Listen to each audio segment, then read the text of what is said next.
So first of all, clean all of your work surfaces and remove any covers from your analytical balance. Do this incredibly carefully as any movement can upset the calibration. Before we start, it's worth noting that all samples have been completely dried and ground into a fine powder. Lay out any of the equipment that you're going to need and set the units of your balance. We're using milligrams since our target weight for most of our samples is going to be 2 milligrams with an acceptable weight of between 1.9 and 2.1 milligrams. These are the two different sizes of tin cups that we're going to be using to put our samples into. The smaller cups are for the 2 milligram samples, which is what the majority of our samples will be weighed out as. The slightly larger cups are for the 4 milligram samples, which are the weights that are used for the samples containing primary producers. So for example, for our project, things like macroalgae.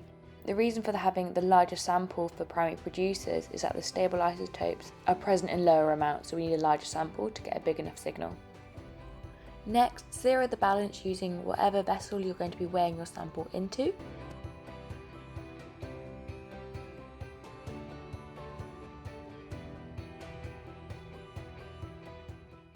Once the balance has been zeroed, you can weigh out your sample, making sure that you remember to re-zero the balance for each new sample that you do.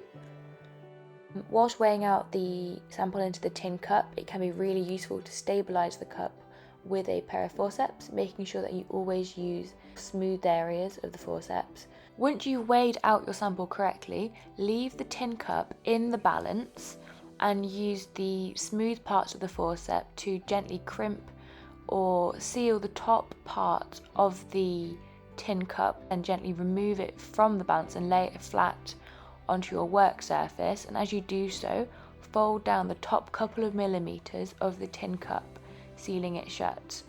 That's your first fold. Now don't tap out any of the air within the tin cup that might be in there, and then instead continue to try and roll it into an oblong shape, remembering to keep the air in. So this is an image of it after its second fold, and this is an image after its third fold.